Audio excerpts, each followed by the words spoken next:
Hello, everybody. Welcome to another Comic Boom Comic Source collaboration. It's your DC Spotlight for the week of May 14th, 2025. I know it's late, guys. We're sorry. Rocky had some stuff going on. I had some stuff going on. I don't think I mentioned it on the show, but I had a guy back into my car. My car I've only had for like a year. I was parked. I wasn't, well, I was not moving. I had picked up my daughter from dance. She got in the car. I was stopped. There was a person like 80 feet in front of me, 100 feet in front of me in a Corvette, and they started backing up because there was a car backing out of a parking space and they wanted that parking space. And he keeps backing up, and he's backed up enough, more than enough room to let the car out, but he just keeps backing up. And I'm like right behind him. And this is like a new Corvette. So I know he had to have like a backup sensor. He's going to hit me. I honk my horn. I couldn't back up anymore. There was a car behind me. And I keep thinking, this guy's going to stop. This guy's going to stop. No, he backed right into me. He was barely moving, like less than probably 5 miles an hour. Put two big scratches in my bumper, though. And he gets out of the car, and he's 80 if he's a day.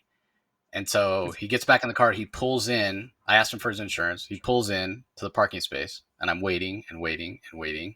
So I get out of my car, and I'm waiting and waiting. And he gets out of his car, and he goes inside the dance studio. And I'm like, where's this guy going? And the lady gets out of the car, I guess his girlfriend. And she goes, "Oh, did he hit you?" And I was like, "Yeah." I showed her the two scratches on my car.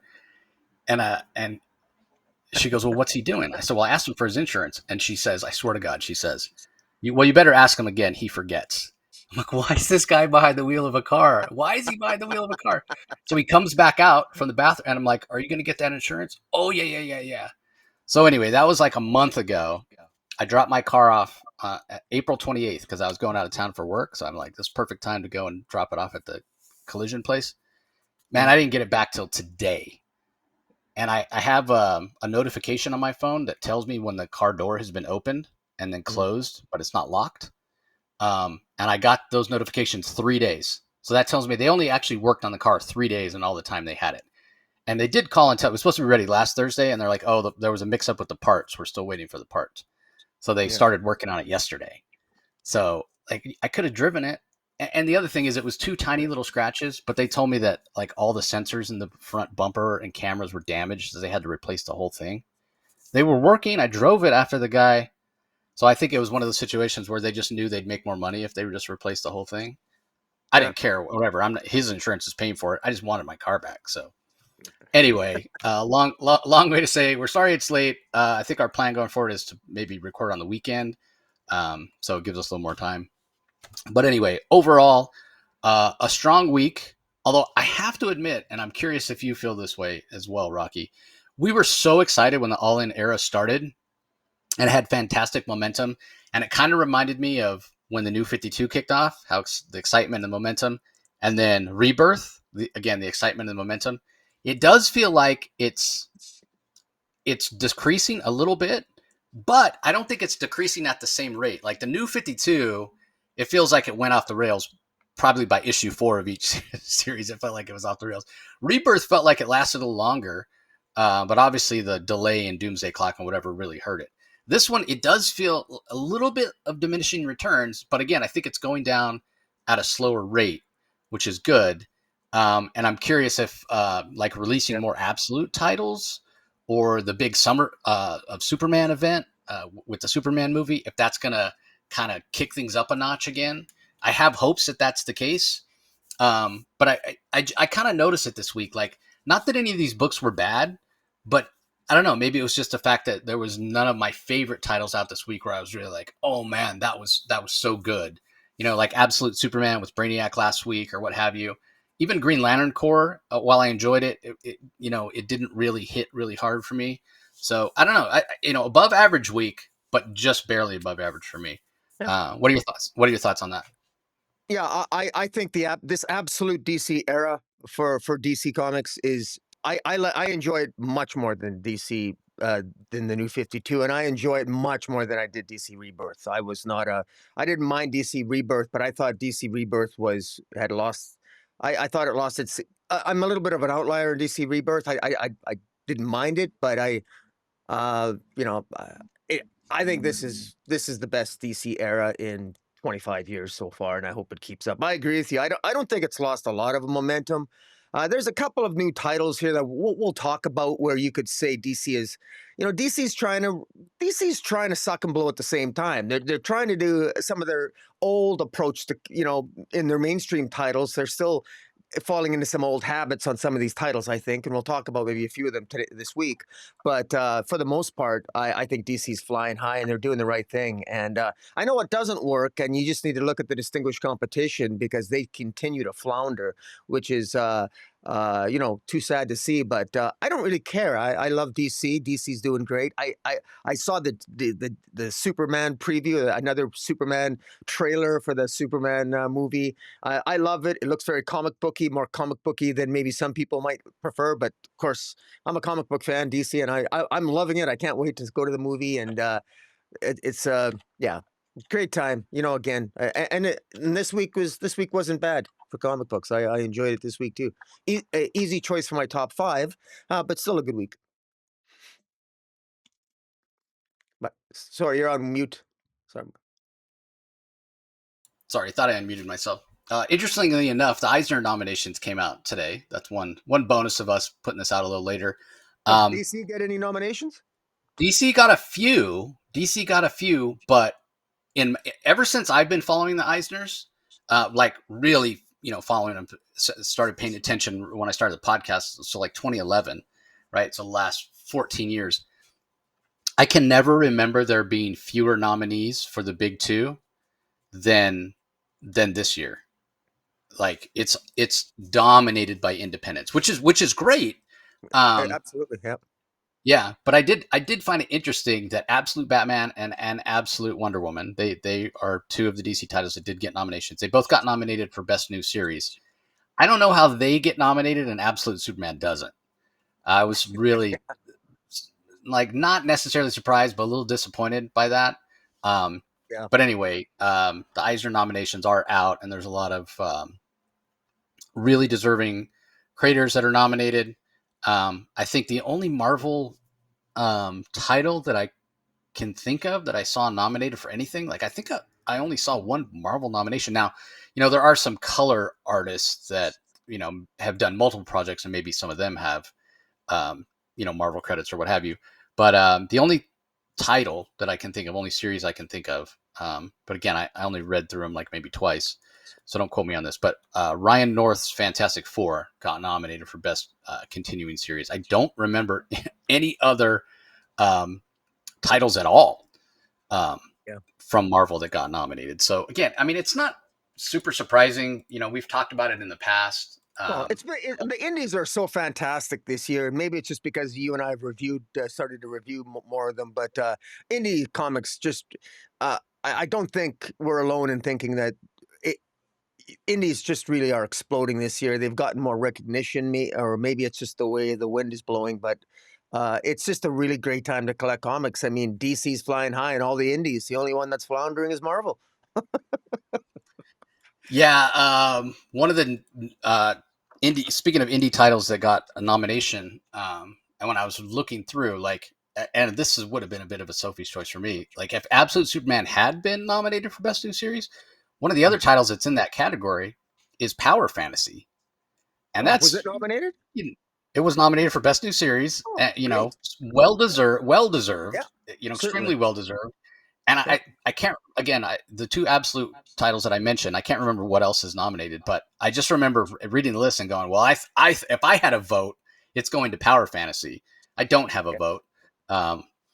Maybe someday. That's kind of like I wouldn't say a bucket list thing, because there's not really anything I can do to make it happen, but it would be cool and I know other people that have been on the Eisner committee before. That would be cool to be asked to do that. But anyway, yeah, Power Fantasy. It would be tough to have to choose between Absolute Superman and Power Fantasy, because I think they're both worthy of victory there. So anyway, let's talk about the first book that's up on review for us. It's Action Comics number 1086. It's Solitude Part 2 from G. Willow Wilson. Art by Gavin Goudry, colors by Trish Mulvihill, letters by Dave Sharp. This makes my top 5, but just barely. Mostly because it's a bit of a smaller week. one of the things that struck me, I mean, it's clear that G. Willow Wilson cares about the environment. You know, we know that from reading her Poison Ivy book.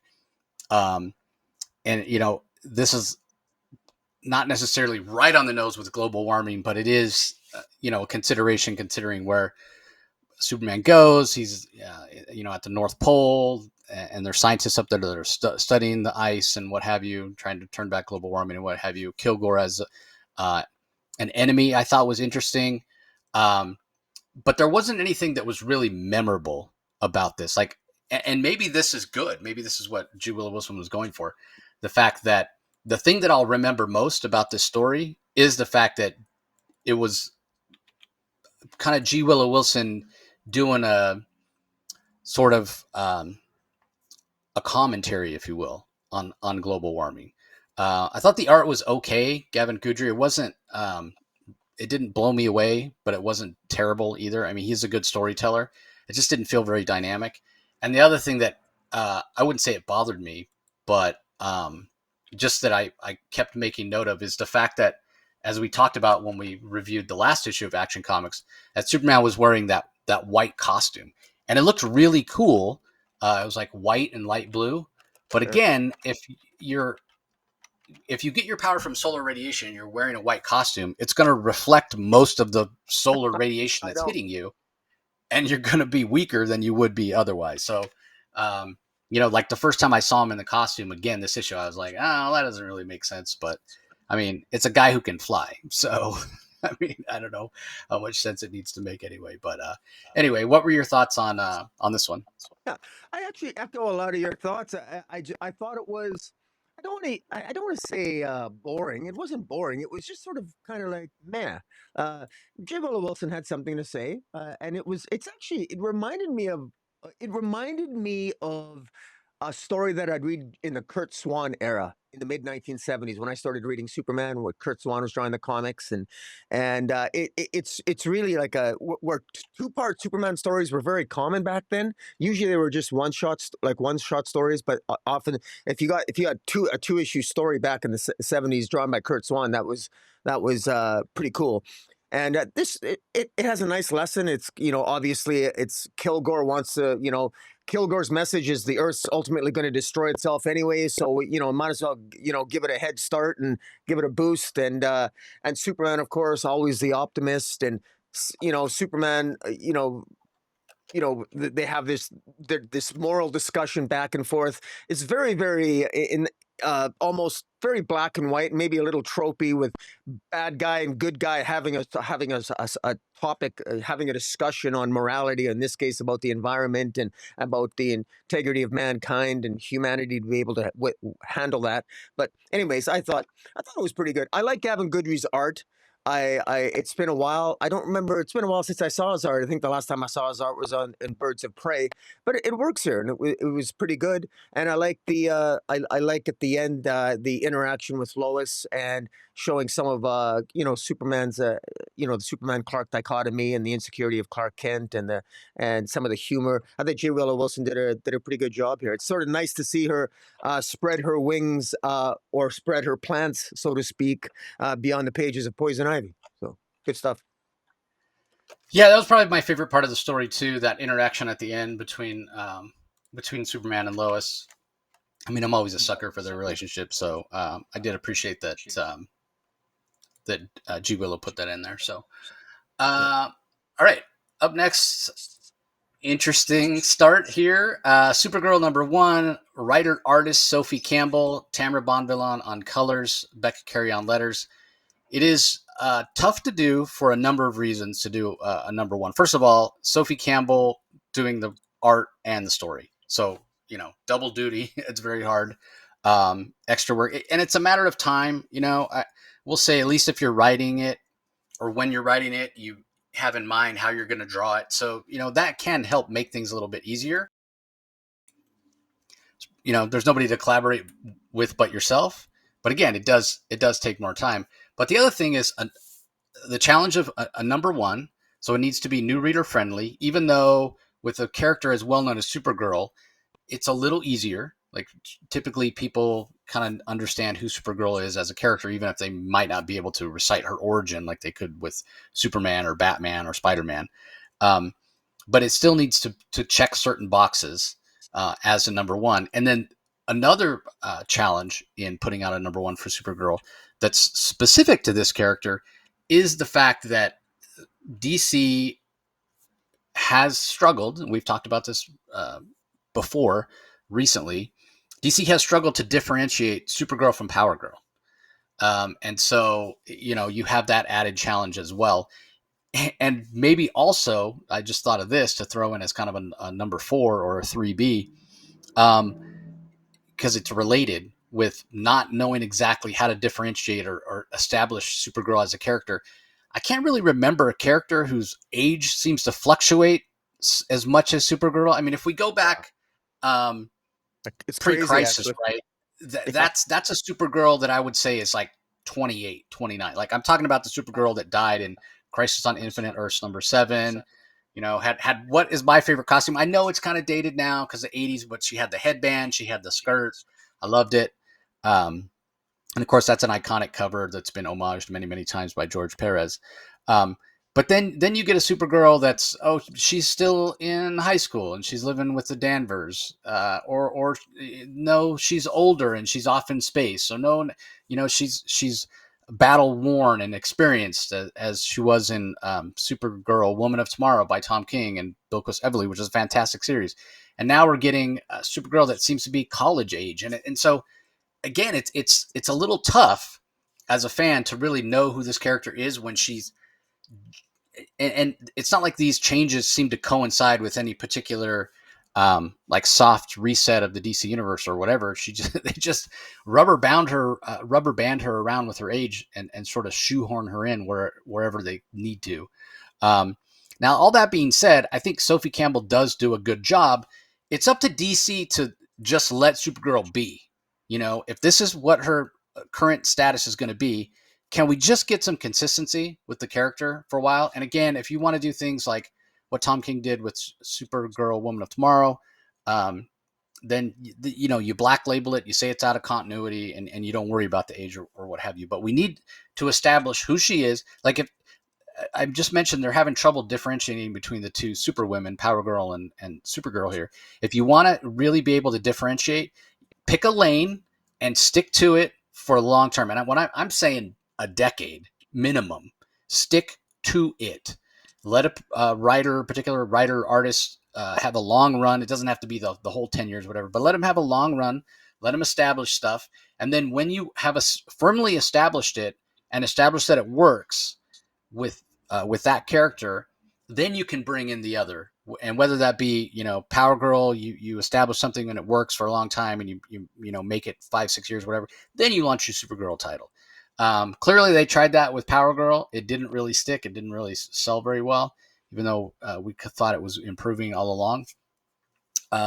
So maybe with Sophie Campbell, maybe they can make it stick with Supergirl, and then a few years, 3, 4, 5 years down the line, we can establish who Power Girl is, because it's like you're trying to differentiate between these two characters, but when you keep changing who these characters are, how do you know how to make the other one different when the next writer comes along and changes one of them, and it ends up being more like the other one? So it's a particularly challenging character to work on, and these are first world problems for DC, 100%.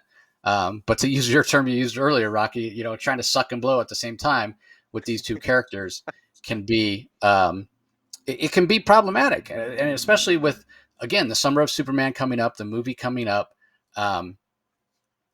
You want Supergirl, and no surprise that it's Supergirl that has the title that's coming out now, and Power Girl's title's gone away. But I think you need that. You want the brand recognition. You're going to have little girls that go and see the Superman movie, and they're going to go to, hey, mommy, daddy, take me to the comic book shop, and maybe they walk in thinking they want a Superman book, but they see Supergirl, and they say, oh, I want to read that.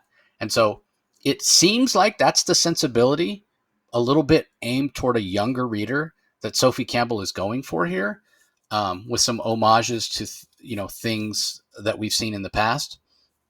the Linda Danvers identity and what have you. Mhm. And the art style that Sophie uses is also, I think, I don't want to say it's juvenile, but I'll say it's kid friendly. It's a very clean style. It's a very traditional superhero style, and the colors are very primary, which again, as I always say, really gives the feel of a really bright and traditional superhero book. So I think DC is checking a lot of the boxes. Sophie Campbell did a fantastic job with this first issue. The challenges of it, any nitpicks I could give for it are more like character and editorial wise, just with where Supergirl's been over the last, I don't know, 10 years at DC. Maybe long.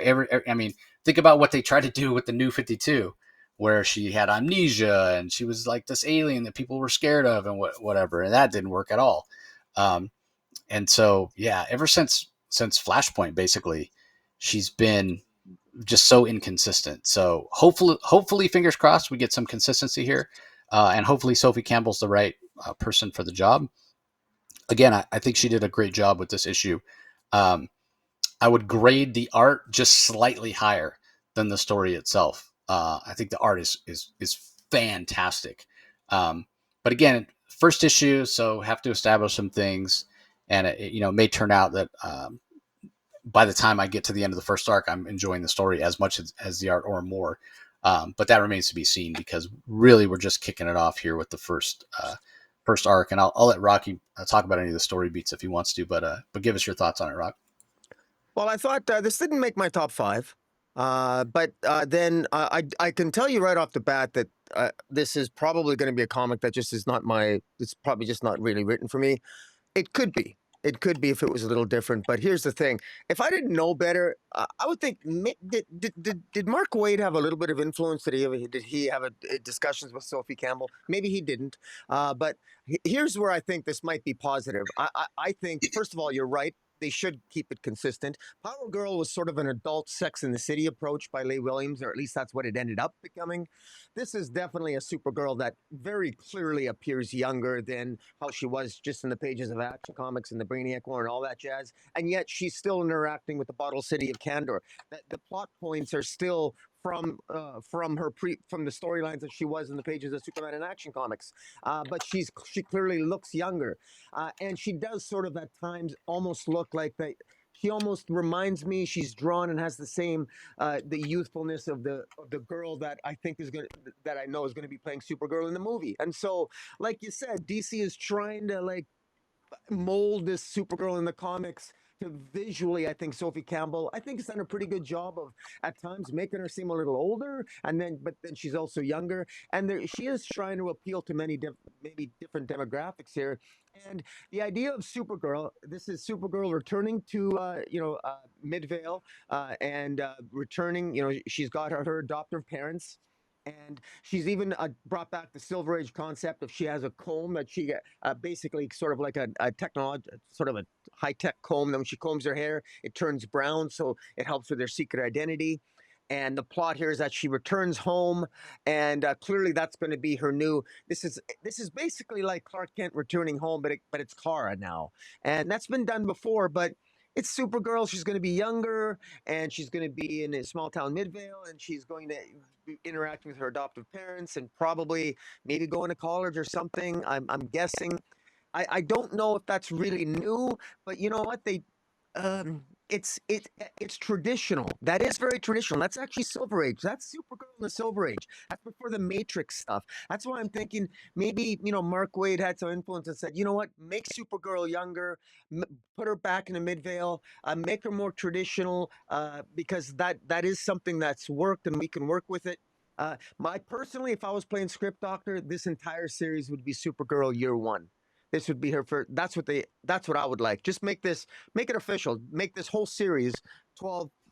Give it 24 issues of Supergirl year one, and that way it can be like Mark Waid's approach in World's Finest. It can be old Supergirl tales that you can juxtapose with modern day Supergirl tales. You can get the best of both worlds.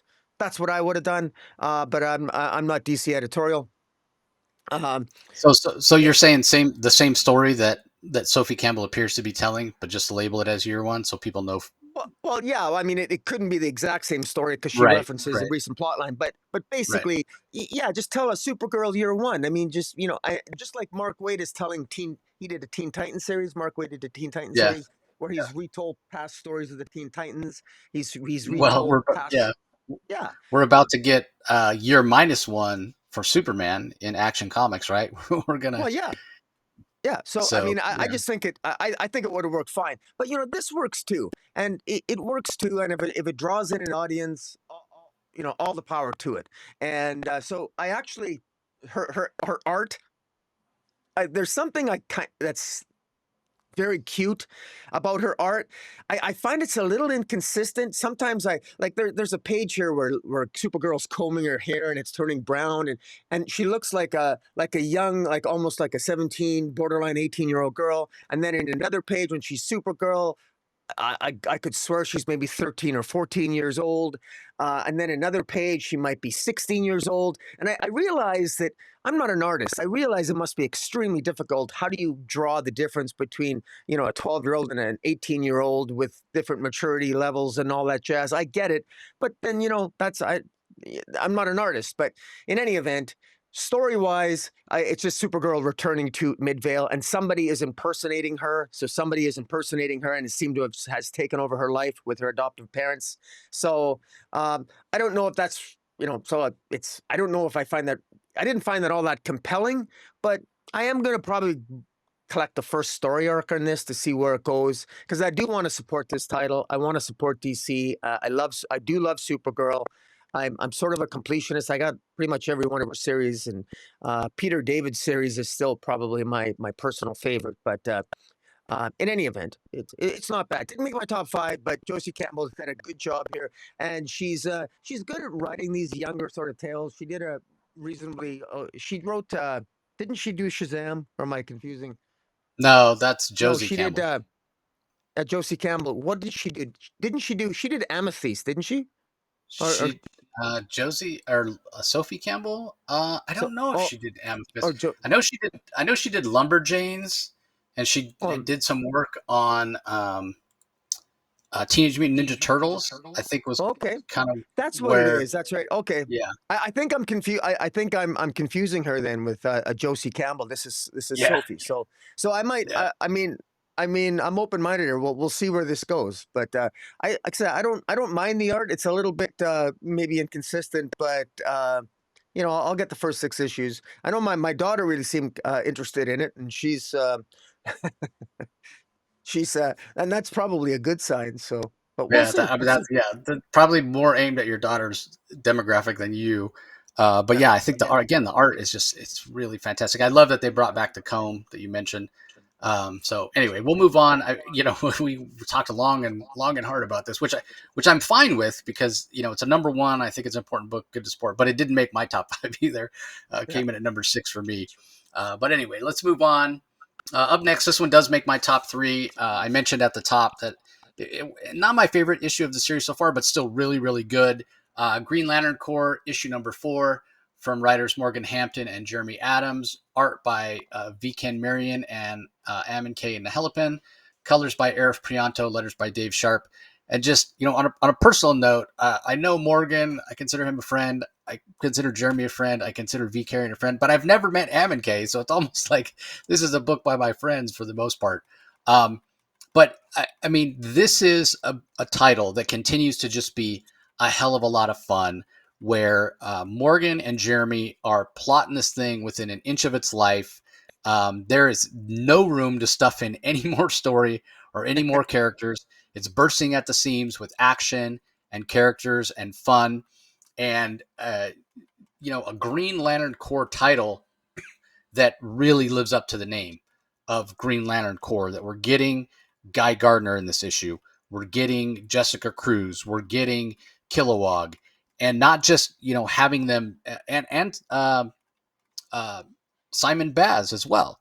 And not they're not just showing up to show up, right? Like that's kind of I don't want to say a complaint, but maybe a nitpick that I've had with Green Lantern Corps titles over the years, where a lot of times characters are just thrown in the background and they don't have a role to play at all, or even if they are one of the main characters, one of the main people who's fighting in that particular issue. Any dialogue they get is just generic dialogue that anybody could be saying, right? Like, and so in essence, you could remove that character, that you could remove that Green Lantern Corps member and replace them with another Green Lantern Corps member, and it wouldn't affect the story at all. That's not the case here because we get enough characterization in the story. Again, a story that's jam packed with action and forward momentum for the story and plot and all that. And they're not interchangeable. So that's where the characterization comes in. And if you're watching us on YouTube, you can see right here we have the Teen Lantern Kelly teaming up with Simon Baz, and they're in Baz's like the car that he had as a teenager, that he's like taking it upon himself to create. He doesn't just use his willpower to create the car. He uses his willpower to create the parts, and he's building the car, right? Because it's that nostalgia, and that tells you something about who Simon is. And so again, you couldn't just swap Simon out here for somebody else because it wouldn't work the same way. And that's where these two writers are doing a fantastic job. And again, the art from M&K and VCAN is fantastic. So, I mean, this continues to just be one of my favorite titles from DC. So, what were your thoughts on this issue? Well, I can't believe I'm saying this, but this actually just came in at number 6 for me. It actually didn't make my top 5. But it's not because I didn't enjoy the hell out of it. You said Jeremy Adams crammed so much story into this. I personally, I can't. I'm looking forward. I wish Kelly and Ellie had their own series. I would love to see Kelly and Ellie, the Green Lantern Corps here. I'd like to see them interact with John and Damien, and even the Super Sons, and even the Sinister Sons. I think that would be a great series. Interesting that Kelly is established as being 12 years old. I kind of like that. We need more. We need some youth in the DC universe. I always find it interesting when writers go out of their way to identify a specific age for characters, because just wait, you're just jinxing yourself by doing that, because 4 issues from now, the next creative team will want to age them up. Remember, Cy Spurrier wanted to just asked his editors for Flash, do you mind if I age up Jay and Irie by 3 or 4 years? Yeah, go ahead. Yeah. Well, really? Anyways, we know how that turned out. But in any event, I this so much happens in this issue, and just it's jam packed, and uh, uh, and we end up meeting Evil Star. Guy Gardner ends up confronting Evil Star. Uh, and he ends up because ultimately what they want to do is that they want to confront at the end. They end up uh oh geez, uh Kelly and Ellie, along with Simon Bands, they end up looking for some parts, and then they end up getting into this. They end up getting trapped in the mind of what the hell? Um, I'm trying to remember the fantastic art here. My God. Um, But yeah, I mean, we aren't got they in the Evil Stars? Well, I mean, it's yeah, it's that's right. I that's the problem, is that I've read a bunch of indie comics, and I'm about to refresh my memory here. Anyways, I don't want to belabor this is a lot of fun. If you're collecting Green Lantern, you're reading this because if you're not buying Green Lantern Corps, you're crazy. This is one of those comics where you get so much bang for your buck, and now if anything, maybe too much happens. But I like the fact that we have the gauntlet, Kelly's gauntlet. They try to remove the gauntlet. That doesn't work. We got Simon Baz is his rapport with Kelly and Ellie is something that's really starting to develop. Interesting that John Stewart's not around. I'm actually kind of glad John Stewart's not around, because Ellie is she's an AI construct that is developing her own personality in her own right. And I think that's very timely and reflective of our times. Uh, Guy Gardner himself gets a new recruit that he's going to be training, and that's there's some comedy there. Jeremy Adams is a funny guy. He's a funny guy in person. He's got a great personality, and all you got to do is meet him to know that. And that really, you can really see his humor is reflected in his writing. So it's pretty damn good. And apologies to Jeremy, never made my top 5, but it's still a fun read. Yeah, interesting. Interesting times in the Green Lantern world for sure. Very. I can't remember the last time I was enjoying the Green Lantern books as much as I am right now. All right. Up next, we have Fire and Ice When Hell Freezes Over, Part 2 from writer Joanne Starr. Art by Stephen Byrne, Tamara Bonvillain on colors, Ariana Mayer on letters. This one did not make my top 5. Comes in at number 7 for me, although I really, really did enjoy it. And I will say that the solution to the kind of Freaky Friday situation that we saw happen in the first issue with Fire and Ice expands to their larger friend group in this issue. And it seems like the solution to the problem means they have to go to hell. So that's where the title comes. So I had no idea what the title really meant. I just thought it was a play on the fact that one has fire powers and one has ice powers, and their powers are mixed up. And so, in that way, hell freezes over. But no, they're actually going to end up going to hell. And the Stephen Byrne art is really strong as well. So where does this rank for you, Rocky? Actually, same number 7. I have to say that I really like how Stephen Byrne does a really good job here.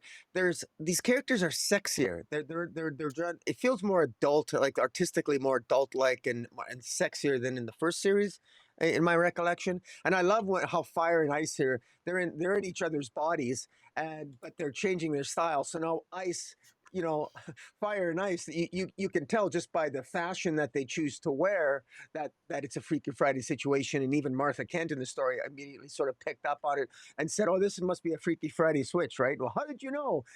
And she goes, "Well, Mother of Superman's probably seen quite a bit." But you could tell by the fashion alone, which I think is very well done, that these, you could see their personality really reflected in their clothing.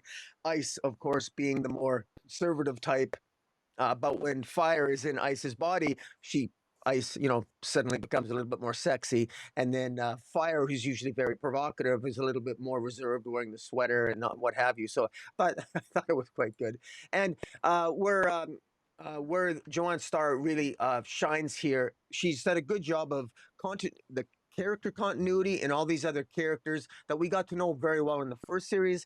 That's consistent in this series as well.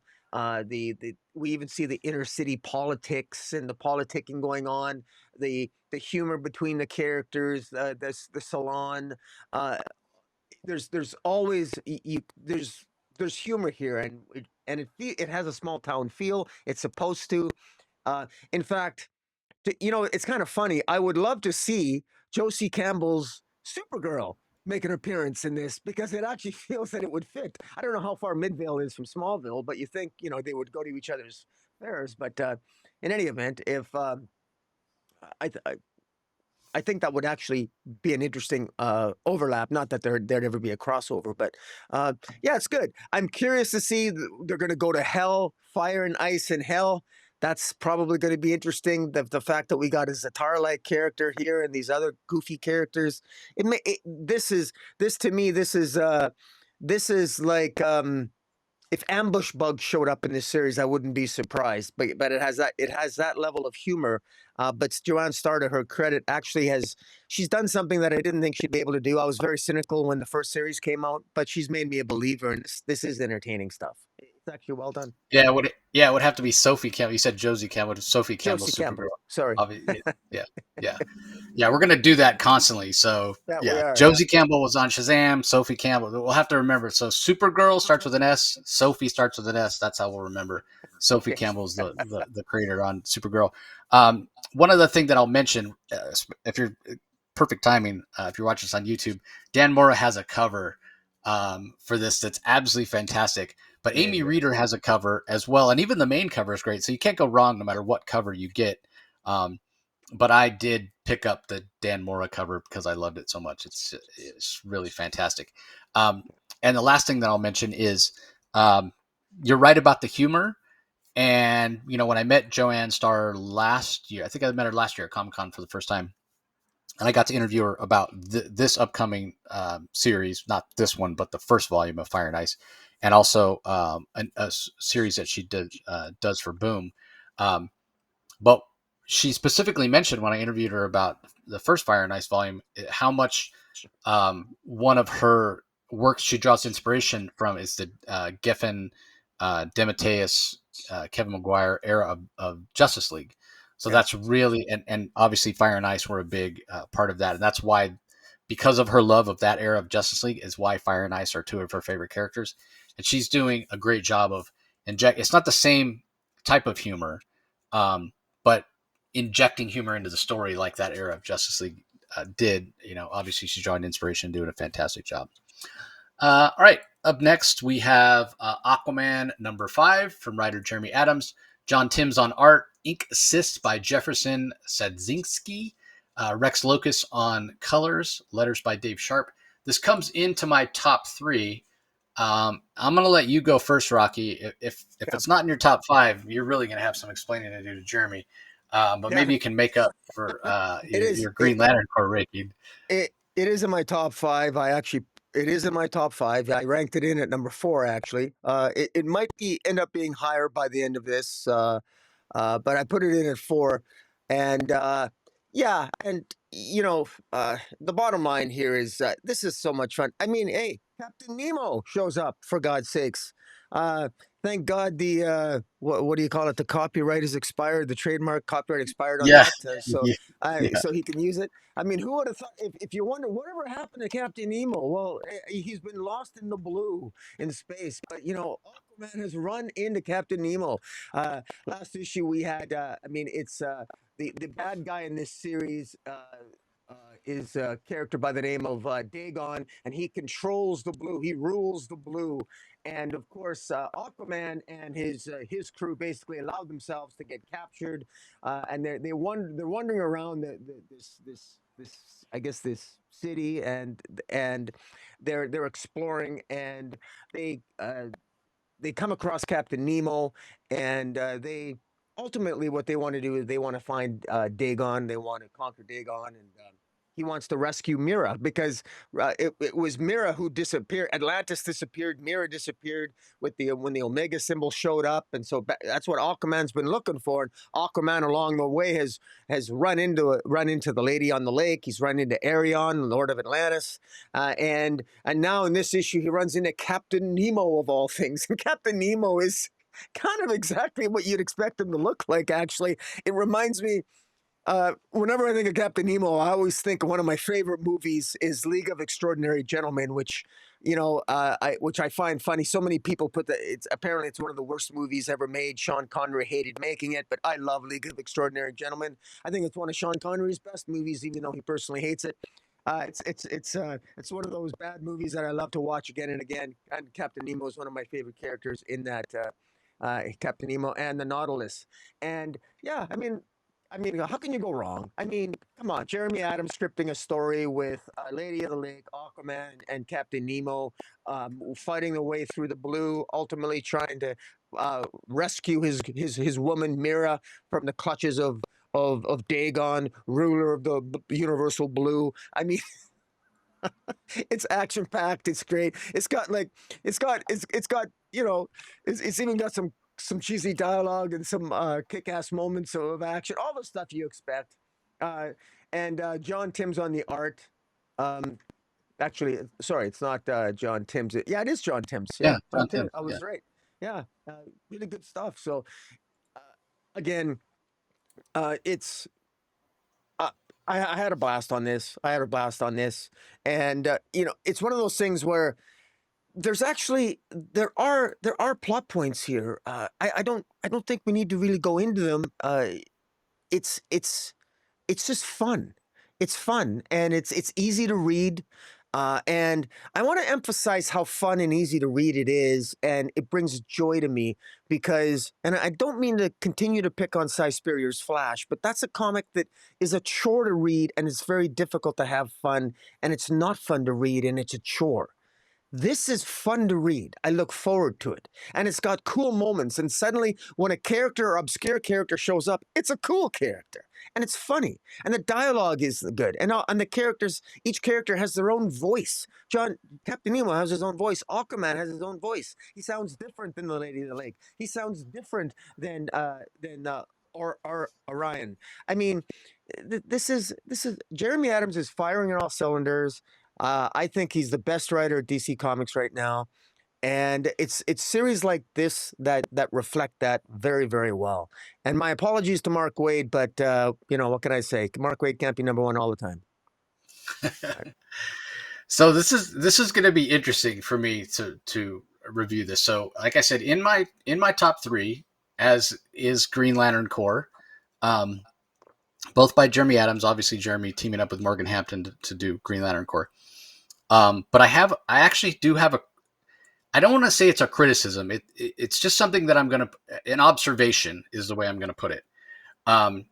Because when I had Jeremy on to talk about Aquaman, before it dropped, he talked about giving Arthur Curry, Aquaman, an actual personality, as opposed to just kind of stoic superhero guy, stand in the background and look grim. The argument could be made that even in Aquaman's most well-received, both from a fan perspective and critically, his most well-received series, the Peter David series from the 90s, even that series, Aquaman, his personality was just angry all the time, right? It didn't really have solid characterization. Now, this is a character that's been around for decades. So to have a character as well-known as Aquaman, and to be kind of a punchline, oh, he talks to fish, right? Like, no matter where he shows up in other medium, he's always the joke, right? Like, I'm sure a lot of you out there watch The Big Bang Theory, and even when one of them has to, they all want to be Flash, and they can't all be Flash, and so they all have to be different members of the Justice League. And I think it's the Middle Eastern character, he has to dress up like Aquaman, and I don't want to be Aquaman, he sucks. That's just kind of the perception, right, that people have of Aquaman. And so I was really looking forward to Jeremy fleshing out Aquaman as a character, like giving him more characterization. And he has done that to some extent. However, I think because of the scope of this first story that he's telling, and because there are so many other characters in it, that we haven't gotten as much characterization or evolution of Arthur Curry as I expected so far. That's not to say that it's not coming, and maybe it will be coming, I don't know, in the very next issue when Aquaman is confronted with what happened to Atlantis, or what's happening to Mira, right? Like, that's the whole thing. He's out there in another dimension or another world, or whatever you want to say, searching for Mira, searching for Atlantis. And this issue ends on a cliffhanger that we see that Dagon, who apparently is holding Mira hostage, he makes a comment to the effect that, just wait till Aquaman sees what I've done to you, or whatever. So is she disfigured? Is she injured? Is she harmed? Is she brainwashed? Like, we don't know. And so perhaps Aquaman's reaction to that will show more characterization. Now, it's not to say that we haven't gotten any, because this does seem to be an Aquaman who does have more personality, just in the way that he's, making decisions and what have you. He's not hanging back, but he's also not acting out of anger either, which would be easy for him to do. But we see, even when he's traveling with his compatriots, after he runs into Captain Nemo and what have you, and he's like, let's grab a drink, let's compare notes. And, when he sees something that's not, somebody who's not being treated well, he stands up for them, as opposed to laying back or what have you. So the seeds have been planted for more characterization for Arthur Curry. I'm looking forward to Jeremy bringing that to fruition. I have every belief that he will. But just selfishly, I have really been looking forward to seen more personality from Aquaman and more that we've gotten so far. But again, I think just based on the first arc, and it's what you want to do as a writer, I think. So again, I'm not nitpicking or saying Jeremy should have done it differently. If you're gonna have a chance on the first issue to hook somebody, and then hey, this was pretty good, the art was great, let me go ahead and pick up issue 2, let me pick up issue 3, you want to make sure you keep that action going, like hook them with a real action packed first arc. And then if you slow down a little bit and give more characterization in arc 2, well, hopefully by then you've already established them as a regular reader. So again, it's not a criticism, it's not a nitpick, it's just an observation, something that I noticed in this particular issue. And it goes hand in hand with such a large cast, because like you, Rocky, I was super excited. Oh, Captain Nemo! Yeah, of course they could use Captain Nemo. Of course he's in the public domain. And for those that don't know, the copyrights last for 95 years. I think it's everything that was created or that was given a copyright pre 1978. It takes 95 years to be in the public domain, and then in 1978, I think they changed it to 70 years. Okay. So anything that's copyrighted after and 95 years after the death of the author, you mean, right? 95 years after the death of the author? Isn't that it or something? No, I think it's 95 years after the creation of the character, because that's why Superman is coming up pretty soon, because it was 1927. So it's coming up pretty soon. Okay, that's right. 95 years. And so, 20,000 Leagues Under the Sea was written in 1870. So this character has actually been in the public domain since 1965, which is why you've seen things like League of Extraordinary Gentlemen and other stuff like that. So anyway, the last thing I'll mention about this is the John Timms art, and I'm glad, again, Rocky, Johnny on the spot with the visuals here. If you're watching this on YouTube, that one-page splash of Aquaman that John Timms did was just like, oh my God. I mean, this is like not just this series, because without question, the series has been my favorite John Timms art I've ever seen. But this issue, it feels like, is even a level up from the previous issues by John Timms. I mean, Jeremy is, and I'm sure Jeremy knows and is super lucky because he's a giant comic book nerd like us, how lucky he is to have John Timms on this book. Not everybody can draw Aquaman, because with all of the water, obviously, and the way his powers work and what have you, with the way Mira's powers work, you need somebody whose artwork can flow very, very well, but you don't want it to be too organic, right? And by organic, I mean somebody like Marcio Takara, right? Like over on Poison Ivy, where it's a bit more textured and a bit more scritchy, because then it ends up looking like dirty water, which you don't want. So this art style is clean and it flows, but yet there's a lot of detail. And this one-page splash is a perfect example of that, right? Like, it's clean, yet there's so much detail because there's a lot going on. So John Timms has really leveled up. Actually, one of the artists on the Green Lantern Corps that we just talked about, V. Ken, his art is very similar to this, right? Where it gets super detailed, but it's very clean. And so, he's another one that would probably be really great on an Aquaman book. But John Timms, killing it. I hope he stays on this title for a long, long time. Because this was just fantastic. All right, moving on. We have Batman: Dark Patterns, issue number 6. This is from writer Dan Waters, Hayden Sherman on art, Triona Farrell on colors, Frank Sidovic on letters. This felt a little bit anticlimactic to me. Didn't really feel like it's going to be that memorable of a story for me. It comes in at number 8 for me. Wasn't bad by any stretch, but it was just okay. So, what about you, Rocky? What are your thoughts? I put this in my top 3. Actually, I thought this was really good. Okay. This is for me. This is this is a memorable Batman story for me. I think this is a number of things. First, I think this feels like a timeless Batman tale. This is this could have been some. This is this is one of the most. This is my favorite ventriloquist tale. Period, hands down, by far. I think it's just inspired. I think it was a great idea. I love this ending. I just love the fact that ventriloquist tongue was literally was cut out by one of the. I mean, basically the ventriloquist. He ends up, Wesker, Mr. Wesker, whatever. He ends up. He's living in this building, and he befriends all the tenants, all the fellow people that live in the building. And the one lady cuts his tongue out, puts it on ice, and she and there's part of the central mystery of this story is where's the voice coming from? Who's throwing their voice? Well, it's Wesker, but then I guess it's this black woman. But wait, is it maybe it's a ghost? Maybe it's this mysterious like there's an element of mystery to it, and it's always creepy there. And there's something about the ventriloquist as one of Batman's rogues. There's always a creepy question that is he really that capable? I mean, is the dummy alive? Is that dummy that's on the cover that one of the, by the way, fantastic cover with that? I think is I love that cover. But is the I've always wondered.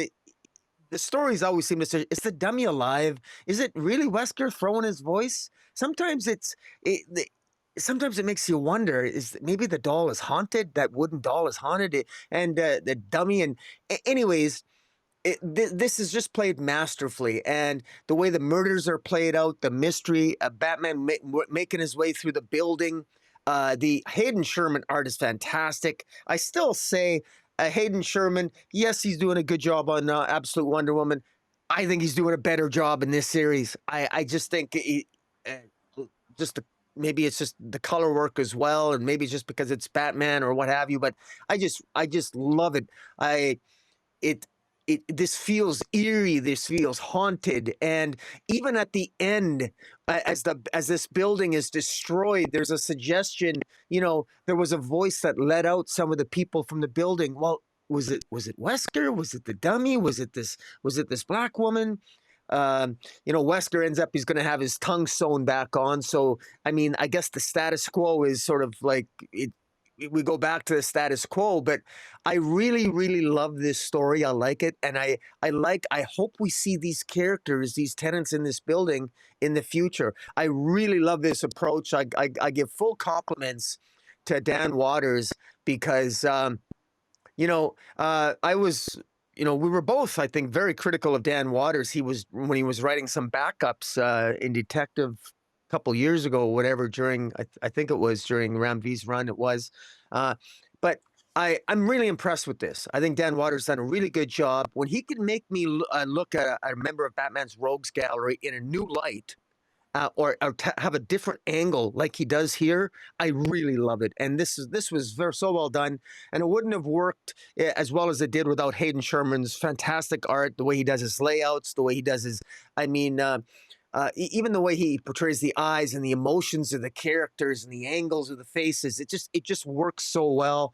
And this is very memorable to me. And we've had a lot of good luck with Rogues Gallery lately of Batman, because Christian Moore did a great job, helped me see even Two-Face in sort of a different angle, in a different way, and now here with Ventriloquist. So it's yeah, between Absolute Batman and mainstream and these series, it's good, great time to be a Batman fan, and I really like this series. But where did this was number 3 for me at this point. I might change it. What about yourself? Where did this fall for you? Yeah, it came in at number 8 for me. Oh wow. And again, it might just be that I'm not a huge fan of the ventriloquist. I will say that this introduction of almost a second ventriloquist is Michelle Rickson. Because she, Yeah. as you mentioned, she cuts out Wesker's tongue and she takes over as the ventriloquist. She's the voice. And yeah, it is interesting to think about. Is the ventriloquist, is it a spirit? Does it have a life of its own? Is it living in Wesker's head? Does it transfer to Rickson's head? Yeah, those are questions that can be answered, but it'll be interesting to see, because Batman mentions that the body of Michelle Rickson, was never found. And so do we have two people as the ventriloquist now? Is it ventriloquist 1 and 2? Will somebody rather use Michelle, a writer, would they rather use Rickson as a ventriloquist? Will she get a costume? And if she does become the ventriloquist, and as you could see it happening, there could be more possibility for story. We get away from a straight old white guy as a villain to African American female character as a villain. Some people might lean into that more. better able to tell stories or what have you. Um, obviously the diversity angle is covered there as well. So I say all that to say, I could, what was it? Dark Patterns issue number 5, I think, or issue number 4 was where she showed up for the first time. Could Yeah. that retroactively become a key? We didn't mention it at the time when Rickson, had her first appearance because we didn't know at that time Yeah. that she was Well, the she one was that was trained by Wesker. She was a right, sidekick, essentially. She was right, trained by him to throw her voice. So right. But we didn't know that she was the yeah. actual villain of it. She was the one that was giving the voice to Scarface, in this story. So yeah, Yeah. and you know how fickle the comic book community is, right? Will they really consider that her first appearance, or will it be whenever she shows up next if she is in costume for the first? Like who knows, right? But if you're a speculator and you're curious, you may want to go pick up Rickson's first appearance. Or you might want to pick up all of these because who knows? Oh, well, maybe it's when we find out that she was the voice of Scarface the first time. Um, yeah, remains to be seen, but it is interesting. I will say that. All Mhm. right, up next we have Batman and Robin, issue number 21 from writer Philip Kennedy Johnson. Javier Fernandez handles the art on pages 4 to 24, and then the first 4 pages, a bit of a flashback by Carmine Di Giandomenico. And then Marcelo Maiello colors the whole thing, and Steve Wands handles the letters for the whole thing as well. This does make my top 3. I thought it was fantastic. I keep waiting for the shoe to drop, and Batman, or rather, the female detective. What's her name again? I always forget. Lautrec. Lautrec? Yeah, Lautrec. Lautrec. I think that's how you Yeah, say it. yeah, Lautrec.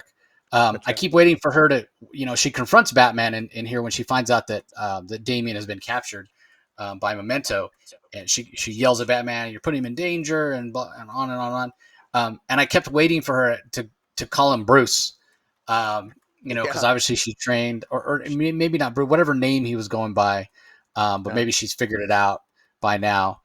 But it hasn't happened yet. But maybe Philip Kennedy Johnson is saving that. But this just continues to be a fantastic story. The art is great. Dijon Domenico is a great choice for the flashbacks. Javier Fernandez is doing a great job with the current story.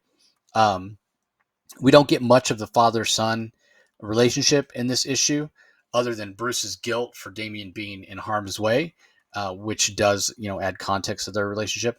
Um, but we don't get much just because of the way the story, like Damian has been taken off the playing field for the most part, and obviously Batman is out there trying to find him. But this is just fantastic storytelling. It's really tight, heightening up the tension, and I can't wait to see where it goes. Where it goes from here. Like Philip Kennedy Johnson is just doing um, a fantastic job. Um, like you and I both were fans of Williamson, Joshua Williamson, who was the writer on this title before PKJ took it on, Mm. and we were very effusive with our praise of what a good job Williamson did with the characterization for Damian and starting to flesh out that father son relationship between Bruce and Damian. Um, Yeah. and I was such a fan of that. I didn't think anybody could do it better. PKJ has proven me wrong. Like this is just fantastic storytelling, great tension. Um, this issue made me, for the first time, consider what PKJ might do on Detective or on the regular Batman title. Now we know that Tom Taylor just got on Detective, um, and we know that Hush 2 is going on now, and that's going to be followed by Matt Fraction run on Batman. But I hope Philip gets his shot at some point to be, the writer on Batman or on Detective. He did a fantastic job when he was on Action Comics. Um, so I hope, just because it'll be a feather in his cap, that he gets a chance to write one of those books at some point. In the meantime, I just hope he stays on Batman and Robin for a long time because he's doing just a fantastic job. So, what were your thoughts on it? I should Uh, mention. I mentioned where it ranked. Yeah, it's in my top 3. yeah, So you did. Yeah. It's in my it's my top 5. It's in my top 5. Excellent. Absolutely love the art. You know what's funny? I would never have thought that at this period of time that the worst written Batman comic currently on the stands is Batman Hush 2. I wouldn't have thought that. I don't. That might sound harsh, but it's my least favorite right now. And Batman and Robin is probably near the top. Batman Dark Patterns, great. Batman and Robin, great. PKJ's characterization of Bruce and Damian is it, as you said, you talked about it. We enjoyed Williamson's run, good characterizations, developing the relationship between Bruce and Damian. But PKJ is really sort of he's made it a little bit more visceral and taken it to a maybe a more darker but yet personal level. And I really like how he elevates Damian Wayne. I love how Detective Lautrec is protective of Damian, and damn it, he is a kid, and she's very intelligent. She very likely does know that Bruce Wayne is Batman, but she doesn't lead on. So Lautrec is a lot like Gordon in that way, but she's maybe even smarter than Commissioner Gordon is. She very clearly has a history, and that's even alluded to in the early portion, because we keep getting flashbacks to to in London years earlier, where they end up with the character Professor Bly, who ultimately ends up potentially, it looks like potentially is Professor Bly Memento or not. What's his connection to Memento? He was the one that arguably tried to help them stop Memento in the first place, but maybe he is Memento returned. And that's when Lautrec first met Bruce Wayne, who would going by the name Jack at the time, and then later she probably knows he's Batman. And it's hard, and the way PKJ drew the parallels, how Lautrec could pick up on some of the way that Damian spoke. It reminded her of some things that Jack would say / Bruce all the years earlier.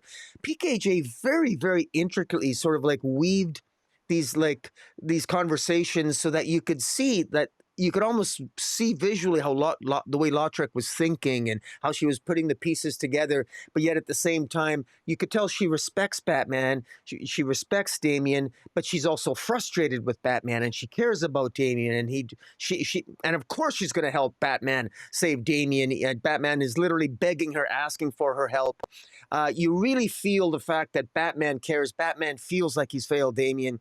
And it's even Lautrec knows that what Damian's theory is and how to find Memento, but she knows that Damian didn't want to share his theory with Bruce or Batman, because Batman likely wouldn't approve of it, and it has to do with the accent that Memento speaks with. And you can see the detective work, you see the intelligence of Damian Wayne, you see the brilliance and the deductive work and the compassion of Detective Lautrec, and you see the caring and the darkness and the obsession, but also the love and caring of Batman and his flaws of character that flow from his darkness. It all works really, really well, and yeah, just a really good job. And hearing your comments and talking about it now, it's in my top 5. It looks like I'm going to be doing an adjustment, because it might be. I think I have to elevate it a couple notches here. It's gonna be interesting to see what my top 5 will be and what order they're going to be in. But yeah, this was really, really well, and kudos to the artist. This issue would not near have been as impactful for me if not for I guess that's Fernandez. Yep, Javier Fernandez. Yeah, Javier and the Fernandez, fantastic art. Yeah. first 4 pages by Dijon Domenico for the flashback, as he has done throughout this arc. So, all right, up next we have DC versus Vampires, World War V #9 from writer Matthew Rosenberg, Otto Schmidt on art, Paralugi Casolino on colors, and Tom Napolitano on letters. And then there's a backup. It's part 2 of the Wildcat Going the Distance. Shane McCarthy is the writer, Fabio Veras on art, Francesco Segala on colors, and Lucas Catoni on letters. Now, I go to read the backup, and I'm like, wait, I've read this already. Did I read this whole story before? I don't remember reading the main. And then I went back and looked at the previous issue. Yeah. So the previous issue of our press copy had both part 1 and 2 of the backup in that wasn't supposed to be the case. So I think I might have boosted up my ranking of the previous issue of DC versus Vampires based on the strength of the backup. So I'm not going to go back and re-edit, and it doesn't matter, or re-rank, and it doesn't matter.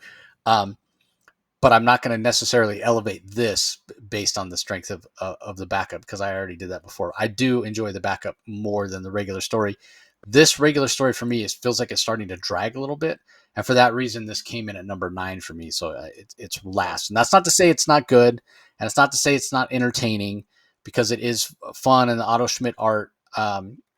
It's sort of exactly the opposite of what I was talking about with John Timms, right? Where it is dark and it is textured and it does, suit the story that's being told here very, very well. Just like the John Timms art suits the Aquaman story very, very well. So, I'm a huge fan of Otto Schmidt, and he's knocking out of the park here. And this is a lot of fun, but something had to be last. And basically, the reason it's a little lower than I typically rank issues of DC versus Vampires is just because like I said, it felt like the momentum of the story is starting to drag a little bit. This isn't necessarily a mini. I don't know how many issues it's supposed to go, um, but it sort of felt like not much happened in this particular issue. Yeah, So it was a setup issue. It was a setup yeah, issue. It's a setup before the big battle with Darkseid is what it was. Uh, so it yeah, was and more putting the yeah, chess and pieces it's in place. it is 11 issues. I just looked it up. It is 11 issues. So we have issue 10 and 11 to go. So Yeah. yeah, Uh, so only number 9 for me. Give us your thoughts, Rocky. uh, this made my top five because, but I've been loving this from the beginning, and even though this was set up, I love these characters and I love the eclectic array of DC stuff. I mean, I consider myself very arrogantly somebody who loves DC and recognizes characters. And there are characters in here I'm not sure who they are. I feel like I almost want to get out my DC Encyclopedia updated version and just sort of like, go through the pages. And I think this is this character, but anyways, I love that aspect of it. Is that this is just as a DC longtime DC reader, I love that aspect of it. I love that the new gods have shown up. They to help defeat Darkseid. I like the fact that Darkseid is talking to Highfather and saying, "Look, are you sure you want to win here? I mean, the vampires and humans. I mean, does it really matter if we wipe them out? Are you sure you want to help these people out? The vampires or the humans? Like, I mean, yeah." And actually, yeah, even as a reader, I got to think, well, Darkseid actually has a point. Um, and I love. I mean, my God, the monsters of the DC universe, Frankenstein, along with Vandal Savage and Beast Boy and members of the Suicide Squad, and battling Darkseid basically squishing Frankenstein. There's a couple of real hardcore kick-ass moments that are quite quite deadly. You a lot of this stuff it's set up, but we need it for the story. We needed an issue like this, and even though it might seem to drag a little bit, we needed Batgirl, leader of the vampires, to have they needed to have a conversation and establish a truce with leaders of the humans, essentially, which is really Black Canary and Kid. And you needed that we needed to have that meeting because they're going to have some sort of alliance to take on Darkseid. And of course, at the end, we have Mr. Miracle escaping. Mr. Miracle's still alive, along with the chosen one, the Miracle Child, which ultimately Mr. Miracle is likely going to be the one who has prophesized, as Orion says at the beginning of this issue. Mr. Miracle, because he was raised by Darkseid as an adopted son, he may possess a secret on how to defeat and even kill Darkseid. And so that's very important for the heroes. And the fact that Mr. Miracle's still alive and has escaped Atlantis through the help of Cyborg and other members of the team that went to try to find him. Everything's ramping up, but it's set up. It's great. Otto Smith's art, it it was a little sloppy this issue, I thought. And I have to say, the cover A, is probably my least favorite cover out of the entire series. DC versus Vampires, all the covers I've generally liked. Otto Schmidt, I think it's almost like I'm not a big fan of the cover here.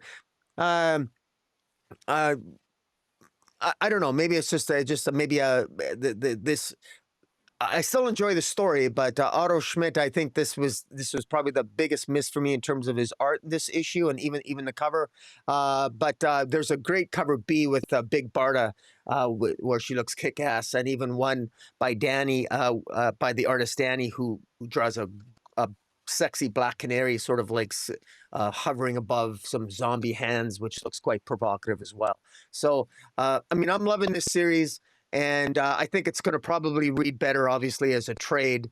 But that's what DC needs. It's a good addition to these alternative universal takes for DC Comics. Yeah, that vampire version of Big Barda by Bjorn Behrens, who's most well known for doing covers for Todd McFarlane on Spawn, is fantastic. So if you're a Big Barda fan, you might want to pick that one up. Yeah. Far and away the best cover, without question. All right, last book we're going to talk about, Absolute Batman #8 from writer Scott Snyder. Marcos Martin handles the art, colors by Munsa Vicente, letters by Clayton Cowles. This comes in at #4 for me, but I'm gonna let you go first. Give us your ranking and your thoughts. It's easily in my top 3. First thing I want to do, I want to give a shout out to I think it's cover C. It's the Brian Boland cover. Brian Boland is probably amongst my living artists. Darwin Cook's my favorite, but sadly he left us far too soon a number of years ago. But Brian Boland is my favorite living cover artist, and he does a fantastic cover here of Mr. Freeze, of the absolute Mr. Freeze. Looks absolutely stunning. I don't know if it's a ratio cover or not. I'm going to try to get it No, or acquire it. I think it's an open order. I hope it is. It looks fantastic. I'm definitely gonna acquire it come hell or high water somehow. I just love it. I got a lovely, like so many of us who have a functioning comic collecting brain. Everyone has a Brian Boland cover, a favorite Brian Boland cover, or even if you're like me, a Brian Boland collection. But in any event, great cover. This Absolute Batman #8. This is part 2 of a story where Batman Bruce Wayne actually goes to Ark M, the island of Ark M, and he wants to. He runs into Mr. Freeze, and the issue, the way writer Scott Snyder sort of structures the tale, and great art by Marcus Martin here, is it we get juxtapositions of flashbacks of Bruce Wayne talking to all his friends, and his friends are the Rogues Gallery. So he's talking to you know uh, you know, Clayface and all of and Penguin and uh, uh, God, Riddler and all the rogues. Of course, they're his friends in the Absolute Universe, and he's they what really shines out here is shines above the rest for the comic for me. The most powerful moments is Batman, Bruce realizing just the power of friendship. They he tells him that he's Batman, and that's very shocking. That was a huge revelation. My God, Bruce Wayne is actually telling all his friends that he's Batman, and they love him and they care for him. And the point that they're trying to make to him throughout this issue, as uh, flash forward to Bruce Batman being basically uh, experimented upon and by Mr. Freeze is, look, do you want to live? Like, don't do something suicidal. I mean, we care about you. Your dad gave his life for you. Your dad didn't seek death. Your dad's death means something because he cared about the living. And Matches Malone, always felt guilty because Matches Malone was the one kid that his dad went out to try to rescue and and got killed because of it. And Matches Malone was saved. Matches Malone always felt guilty that his father had to do that. And we met Matches Malone, who died a tragic death last issue.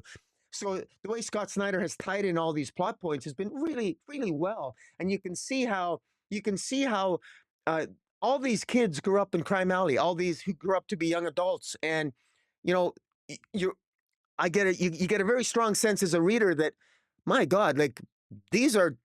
I'm not getting a sense that Bruce Wayne's friends are going to end up being bad guys. Like all of his friends, from Selina to uh, um, the Riddler and Clayface, all those traditional enemies, and they're going to stay as friends because they really seem to, and I really like that they have a bond and a strength there. Uh, Now, as far as Mr. Freeze is a really creepy character. He's a sick character. Uh, Bruce Wayne manages, or pardon me, as Batman, Batman, I guess Bruce is experimented upon. He manages to escape. There's a lot of real cool moments here. Some of it's might be a little bit corny. At one point, Batman breaks out and says to Mr. Freeze, I heard you like pain. And, I mean, it there's a little bit of Terminator feel to it to a certain extent. It seems a little bit tropey. It's almost silly in certain parts. But this is a comic book that basically had, driving a building like a huge Batmobile.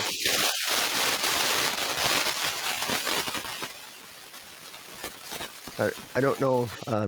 So I'm getting some static, but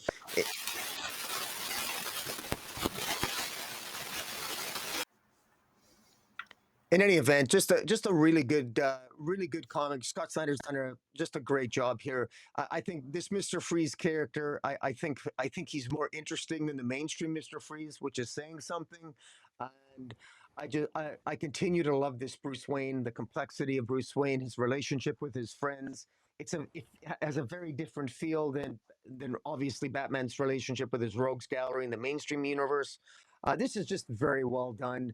Uh, Easily in my top three this week, and I want to learn more about this Bruce. I want to learn more about the relationship between Bruce Wayne and his friends. And man, I'm still curious about where's Selina. I want to get where's Selina Kyle. Where and there's so much. There's so much we've yet to learn about this Batman, and this world, this absolute world. And it's just really well done, and the art is just absolutely there's something it has an absolute feel to the art, and it even reminds me a little bit. I had a little bit of a Frank Miller vibe and parts of this issue, and then at the end we got another some more intrigue because Waylon Jones gets uh essentially incapacitated, and he's going to be taken to Arc M, and what's going to happen to him we don't know, but we know if there's more people like Mr. Freeze at Arc M, it's probably not going to things aren't going to go well for Waylon Jones. But in any event, very well done. What are your thoughts on the issue? Yeah, this is really interesting to me. So the first arc of Absolute Batman, all action, like so much action, and really kind of sold us on what the series was going to be. And now with this, the second arc starts, or these second two issues here, the Mister Freeze issues, leans into the darkness, the horror that Batman can be, a character that's suited for telling those type of stories as well. So a big departure. Not to say there's no action, but it's different, right? Like this Mister Freeze is much more of like a classic movie monster, than a supervillain, right? Stuck in the ice, and you think of him as a zombie, undead, or whatever label you want to put on it, but definitely kind of a monster, right? So I get a little bit of a Night of the Ghoul vibe, especially when we talk about that story that Scott Snyder did for his Best Jacket imprint at Comixology. Then it was reprinted by Dark Horse, Francesco Francavilla art. Like, highly recommended. It's a fantastic book. You should go pick it up. Pick up the collected edition. Read it. It's great. Um, and so I got a little bit of that. Like that is a horror comic. That is a horror story. So I get a little bit of that vibe here, but yet in a DC universe setting, which is really interesting to me. The Batman's so malleable as a character. We've talked about it before. Um, so interesting, and so it makes me think, like, so I read these two issues after reading the first arc and being all action and the fantastic Dragotta art, and learning about this version of Batman and his different, his situation is different. He's not doesn't have the silver spoon, but yet he still manages to create all these gadgets and what have you. And it's like, what else am I going to learn about this version of Absolute Batman? I can't wait to learn. I want to know it all right now. But at the same time, I don't want to know it all right. Like, if I could download it all in my brain and know it all, like I know whatever decades and decades and decades of history of the main universe Batman, well, then I've missed the forest for the trees, right? I miss out on the journey. I miss out on the reaction. I miss out on reading it and experiencing it, on a monthly basis or whatever. And Scott himself was talking about this recently on I think it was on Twitter, about comics being a serialized storytelling medium, and how TV used to be that, right? Like you used to have what was called water cooler shows, where you could watch one episode a week, and then you'd go to work and talk about it standing around the water cooler. That's where that phrase comes from, Mm. because you couldn't binge it. And nowadays, a lot of times it's these streaming services that release the entire series, right? So you don't have, it's a different experience. You don't have this episodic storytelling where you watch an episode and then you go talk about it with your friends or colleagues or work buddies or whoever, and you speculate on what's happening, and you get time to kind of marinate in it a little bit before the next thing comes around. Now, I'm not saying that one model is better than the other, or one version of storytelling is better than the other. I'm just saying they're different, and so that's what I'm sort of talking about here. Right? If we talk about the regular Batman, the main universe Batman, I've sort of binged that already. Like I already have all that knowledge, and with Absolute Batman, I'm getting the episodic. And if I could choose to binge it, I probably would read way ahead, right? Because it's just so good. But at the same time, I would miss out on having a chance to think back on it and reflect on it. And you mentioned how interesting it is that he told his friends that he was Batman, and you're right, it is interesting. But even beyond that, it's not just the fact that he told his friends. He told the Riddler. He told the Penguin. He told Killer Croc. Right? I mean, his friends are the rogues, are the characters that we know as the villains. So can you imagine main universe Batman like gathering Killer Croc and Yeah. Penguin and Riddler and Catwoman together and be like, "Hey, guess what? I'm Bat. I'm Bruce Wayne." Basically, because they would know him as Batman and not Bruce Wayne. Whereas this group of friends knew him as Bruce Wayne, not Batman. And that's so interesting to me. That's part of the reason I was so shocked by it. So yes, I'm loving what's going on. And I'm really curious, the next time I get a chance to talk to Scott about Absolute Batman, I want to ask him about the structure, the kind of the way he's choosing to lay things out here. Because again, we got that first arc, and I think Dragotta did like 4, if maybe 5 of the issues, 4 for sure. But we did have those couple that of the origin where another artist took over again, because it's just too hard to keep on a monthly schedule with the way the detail is in these books these days. So now we have these 2 issues of Mr. Freeze. He's Absolute Zero issues, and then we've already been told Bane's going to show up in issue 9, and issue 9 has already gone out. A digital copy's already gone out to a lot of retailers before they put their orders in. And when I saw that, I think it was announced today that it was going out. Scott was talking about it on Twitter, and I Yeah. immediately went to our press assets, and I was like, "Oh, is 9 there? I'm gonna read it right now on my lunch, break or whatever at work, because I can't wait, because other people were talking about, and Scott was retweeting it. Other people were talking about having read issue 9 and seen Bane, and they were super excited or whatever. And I was getting pumped up for it. So I go to our assets. Of course, it wasn't there yet. So I'm like, gonna have to wait probably another week for it to show up. And I know first world So, problems, right? Issue 8's just out this week, and I can't wait to read issue 9. But to my larger point, it's like, I don't know. Like, again, how does the story structure? Because we in no way did we get a resolution for what's going on with Mr. Freeze. Now Batman does escape, and the last we see him in the book, he's like falling down the building, like he's got a hook on the side of the building slowing his fall, and clearly he'll survive. And then it switches to Waylon Jones getting taken, as Rocky mentioned, but we haven't gotten the end of the Mr. Series story resolution on that. But we know Bane's coming. So is there going to be a tie between, or some kind of connection between Bane and Mr. Freeze? I think back to the Batman and Robin, Batman 4. I think it was Joel Schumacher that did it, right? Same. They had a lot of villains in that one, right? Like it had Mr. Freeze, it had Bane. Bane was kind of the henchman of Poison Ivy, played by Uma Thurman, and then Mr. Freeze was played by Arnold Schwarzenegger. What killed the dinosaurs? The Ice Age. That famous terrible line. And that movie was not well received by any stretch of the imagination. But I just bring it up because in that film there was Bane and Mr. Freeze, and this a connection there with the two of them. So I'm curious: is Mr. Freeze just going to exit here, and we're going to switch to Bane? Which, for the record, I'd be totally fine with. It doesn't always have to be, hey, 4, 5, 6 issues with the same villain. and then we pivot or whatever. It could be that Bruce needs to go investigate what's going on with Arkham. He knows obviously something sinister is going on there. He's got some information about Mr. Freeze. Maybe he needs to go and do some digging and try to figure out what's going on, because he kind of got his butt kicked in a way, and he kind of had to run away because he was outnumbered. He was injured.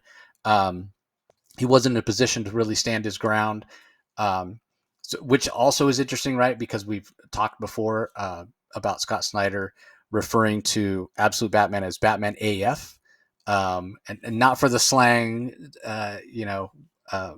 abbreviation as the kids, what AF stands for, which I can't repeat here on YouTube, but for always forward, right? Like always advancing forward. This is a Batman that doesn't retreat. Well, we did actually see him retreat in this issue, but he didn't have a choice. So again, I'm curious to see how are we going to transition to the Bane story arc? What's going to happen with Arc M and Mr. Freeze, because all that is still up in the air. You were dead on with Marcos Martin's art. He does a fantastic job. Perfect artist to do this more horror leaning story, this two-part story with Mr. Freeze, because he is a horrific character, like I mentioned. And again, getting a little bit of those Francesco Francavilla vibes. It would have been interesting to see Francesco's take on these two issues as well, but by no means do I think that that Martin didn't do a fantastic job, because he did, and I'm glad that Marcos was the artist on this. So yeah, definitely in my top three. And I started off by talking about the Eisner nominations and how I was disappointed Absolute Superman didn't get a nomination for Best New Series, and Absolute Batman did. But then having read this and then talking about it now, I'm like, yeah, I mean, this is deserving. It's not that I think that Absolute Batman shouldn't have been nominated. I just think Absolute Superman should have been nominated also. But all that being said, Hope Power Fantasy of the ones that got nominated, I hope Power Fantasy wins it. But anyway, that does it for the books that we're going to talk about in detail. So let's talk a little bit about the collections that are out this week. Let me get it in front of me here. We have Batman Full Moon hardcover. That's the Rodney Barnes series with art by Stefan Subic. It's 160 pages. It collects all 6 of the issues of that series. We've got a Superman Up in the Sky deluxe edition hardcover. This is a Superman story written by Tom King. Andy Kubert is the artist. I think this was originally presented in those DC like giant size comics that were released through Walmart. So you can, if you haven't had a chance to read it, this is all 6 issues collected. We also have DC's Finest Superboy, the Superdog from Krypton, and it collects a bunch of appearances of Superboy and Krypto, including Krypto's first ever appearance. So it's Adventure Comics 199 through 216 and Superboy 33 through 43, 544 pages for $40. We also have Red Hood and the Outlaws New 52 Omnibus hardcover, which collects 0 through 27 of the series, as well as the annual and then a couple crossovers, Teen Titans 16 and Batman number 17. So that's 736 pages for $100. And then we have Night Terrors Omnibus hardcover, collects the entire Night Terrors event. It's 1,504 pages for $150. And Wow. when I saw the amount of pages it was, all I could think was, I can't believe that you and I had to read 1,504 pages of Night Terrors, because we We did read it not all. Yes. enjoy it. That's not to say that you won't enjoy it either, but I gotta say that I don't recommend that anybody drop $150 on that omnibus unless Yeah. you know that you're going to enjoy it. You've already read some of it and have enjoyed it. Don't drop $150 on that thing going in cold, because it's not for everybody. Then we also have a Birds of Prey Hero Hunters trade paperback, which collects issues 68 through 80, as well as Batgirl 57 and Batman 633. 360 pages for $30. And that is in the Gail Simone era of Birds of Prey. And then finally, Nightwing Volume 1 Bloodhaven trade paperback. This is collecting Nightwing 1 through 4, his first solo mini, and then his first solo series the first 8 issues of that solo series. So that's all the Chuck Dixon stuff from back in the 90s. So it's 288 pages for $25. So that does it for the collections. Only thing left now is book of the week. I guess we'll go ahead and give. I'll start. I'll give my re-rankings. Because I didn't actually change anything, but I know Rocky shuffled some stuff around, so if he's not quite finished. So number 9, DC versus Vampires. Number 8 for me, Batman Dark Patterns. Number 7, Fire and Ice When Hell Freezes Over. Number 6, Supergirl, number 1. Number 5, Action Comics. Number 4, Absolute Batman. And then number 3, 2, and 1, my top 3 in no particular order. Aquaman, Batman and Robin, and Green Lantern Corps are my top 3. So I'll be picking my my top pick from those. So do you want to give us your re-rankings, Rocky? Okay. My re-rankings are DC v Vampires coming in at number 5. At number 4, Aquaman. Number 3, Absolute Batman. Number 8, number 2, Batman and Robin. And number 1, well, and I'll say it now. Batman number is Batman Dark Patterns. Wow. Is what I'm going. It was. I just think because it was that memorable to me, and I enjoyed it that much, and because it's something that I think I'm gonna remember. And I really, I mean, all about Batman and Robin, Absolute Batman, and Batman Dark Patterns. I think the trifecta of Batman this week was just fantastic. I don't think we've ever had such a large discrepancy between somebody's book of the week and somebody else's. We probably have. I mean, we've been doing this so long, but that's really interesting. Again, I'm not saying it's bad by any stretch, but yeah, it came in at number 8 for me. So, all right. So number 3 for me, Aquaman. Number 5, number 2 was Batman and Robin. Number 21, which leaves Green Lantern Corps number 1 as my pick of the week this week. Again, I mean, the art was fantastic. It's really saying something when I can say it's. For me, it's my least favorite issue of the series so far, and it still was for me my favorite comic of the week. So really, really fantastic. But really, I mean, any of the top 3 could have been number 1 for me. Again, PKJ doing a fantastic job on Batman and Robin, and Aquaman. That John Tim's art is fantastic as well. But yeah, I'm gonna go with Green Lantern Corps as my favorite. Jeremy and Morgan knocking out of the park. So anyway, that does it for this episode, everybody. Appreciate you all joining us as always.